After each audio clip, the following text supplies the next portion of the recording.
नमस्कार बच्चों। आज हम कक्षा 5 की पाठ वे दिन भी क्या दिन थे उसके बारे में पढ़ेंगे, कहानी को सुनेंगे। तो उसे लिखा है आइजक असीमोव, जो कि यह पाठ के लेखक है। यह पाठ में भविष्य के बारे में बताया गया है कि भविष्य में ऐसा हो सकता है। स्कूल ना होकर हमें घर पर ही बैठकर पढ़ना पड़ेगा। तो आइए देखते हैं कहानी के बारे में। तो यहाँ पर दो बच्चे हैं, एक का नाम है कुंबी और दूसरा का नाम है रोहित। तो एक दिन रोहित को एक पुरानी पुस्तक मिलती है। जब उसके घर में वो पुस्तक को फेंक रहे होते हैं, वो देखता है कि एक डिब्बे में खास किस्म की कुछ वस्तु है। जब वो उठाकर देखता है तब उसे उस पुराने डिब्बे से पुरानी पुस्तक प्राप्त होती है। तब यह घटना को कुंबी अपनी डायरी में लिखती है। बच्चों, आप लोग भी डायरी लिखते होंगे, उसी प्रकार कुंबी भी यह घटना को 17 में 2155 की रात की घटना अपनी डायरी में लिखती है। डायरी में क्या लिखते हैं कि रोहित को एक बहुत पुरानी पुस्तक मिली है। तो वो अपनी डायरी में लिखती है और वहाँ पर स्कूल के बारे में बताया गया है, स्कूल का वर्णन किया गया है।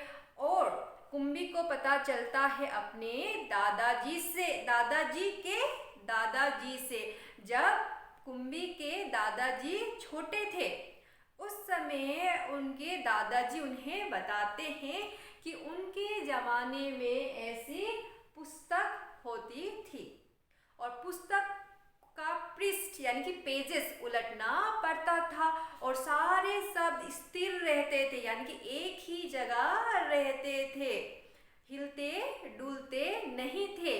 जो कि कुंबी और रोहित के ज़माने में क्या होता है, वो शब्द हिलते डुलते और बहुत बड़े से पर्दे, टेलीविज़न की पर्दे की तरह वहाँ पर शब्द आते हैं हिलते डुलते हुए। और बताते हैं कि उसमें सुंदर चित्र होते हैं, चित्र के साथ कहानी भी होते हैं। क्योंकि कुंबी और रोहित ने इसके बारे में बिल्कुल भी नहीं सुना था और इस पुस्तक में स्कूल के बारे में बताया गया है। तब कुंबी चौंक जाती है, आश्चर्यचकित हो जाती है कि इसमें बताने की बात क्या है।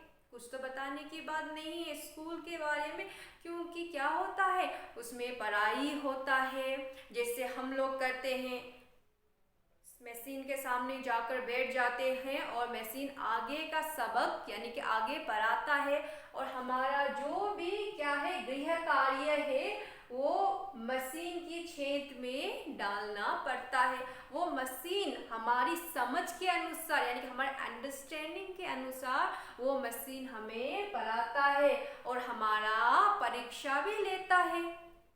इसमें तो बताने के लिए कुछ है ही नहीं, ये तो बहुत ही सरल है और हमें मशीनी अध्यापक क्या करते हैं, पढ़ाते। इसमें भला बताने के लिए क्या है, कुंबी यह कहती है। तब रोहित कहता है कि ऐसा नहीं है, पहले यानी कि तुम्हारे समय में, अभी तुम आते हो स्कूल में पढ़ते हो, तो वो आज का समय के बारे में बता रहे हैं कि एक विशेष भवन होता है जहाँ पर सारे बच्चे क्या होते हैं, इकट्ठा होते हैं और पढ़ते हैं। तब कुंबी कहती है कि कैसे संभव है, ये तो संभव है ही नहीं, कैसे इतने सारे बच्चों को पढ़ाएंगे। तब रोहित कहता उनकी आयु के अनुसार यानी कि एज के अनुसार उन्हें अलग अलग कक्षा में रखा जाता है और ये सारे विषय शिक्षक पढ़ाते हैं। शिक्षक मशीन के नहीं, वो स्त्री और पुरुष यानी कि जैसे आजकल हम तुम्हें पढ़ा रहे हैं स्त्री पुरुष अध्यापक, वो अध्यापक ही पढ़ाते हैं। हमारी तरह वो मशीनी अध्यापक नहीं पढ़ाते हैं। रोहित कुंबी को समझाता है, क्योंकि बच्चों ये बात भविष्य के बारे में कि ऐसा हो सकता है, आज से मान लीजिए 140 वर्ष के बाद ऐसा हो सकता है। यह बात यहाँ पर बताया हो सकता है?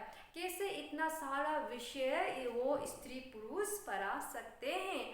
तब रोहित कहता है ऐसा ही होता है, बहुत सारे स्त्री पुरुष होते हैं, हर विषय के लिए अलग अलग अध्यापक होते हैं और उन्हें पढ़ाते हैं। हमारी तरह जैसे कि परीक्षा होती है, गृह कार्य दिया जाता है, उसी प्रकार वह अध्यापक भी उन्हें इसी तरह से काम देते हैं।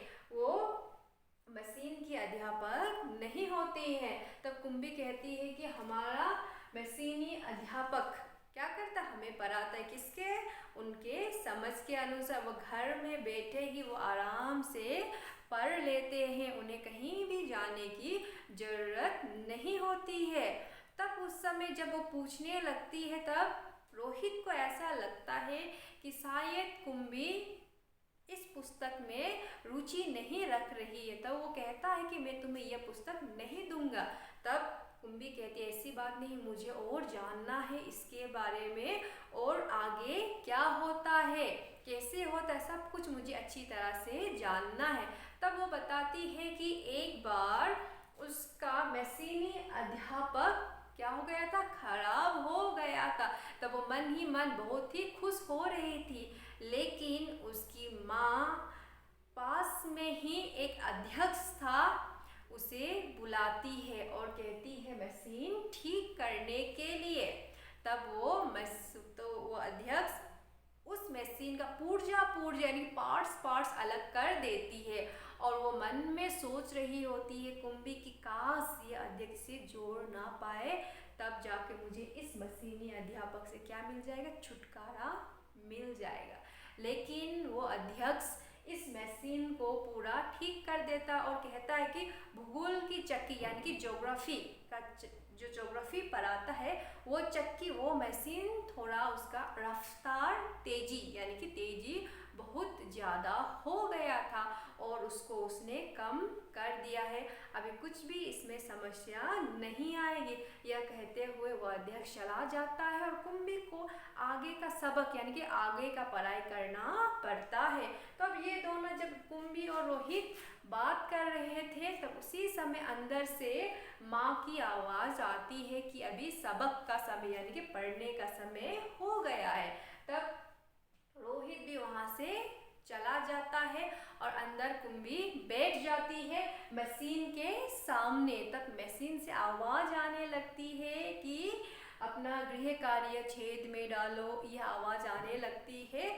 उसके बाद कुंभी अपना गृह कार्य मशीन में डालती और सोचने लगती है कि पहले ज़माने का स्कूल कितना अच्छा होता था। एक ही आयु के बच्चे एक ही कक्षा में पढ़ते, हंसते, खेलते, कूदते, कितना मज़ा आता था पढ़ने में। लेकिन उनको क्या करना पड़ता, घर पर ही अकेले बैठे मशीन के सामने बैठना पड़ता है और पढ़ना पड़ता है। तब वो सोचती है कि कितना उबाऊ है, कितना बोरिंग है यह सब काम। तो बच्चों आशा करती हूँ आपको यह समझ में आया होगा। यह पाठ भविष्य के बारे में है। याद रखना, भविष्य के बारे में बताया गया है कि भविष्य में ऐसा हो सकता है कि सब कार्य हम घर बैठे ही मशीन के आगे ही हमें पढ़ना पड़ सकता है। तो बच्चों इसको अच्छी तरह से समझने के लिए आप पाठ को जरूर पढ़िए। धन्यवाद।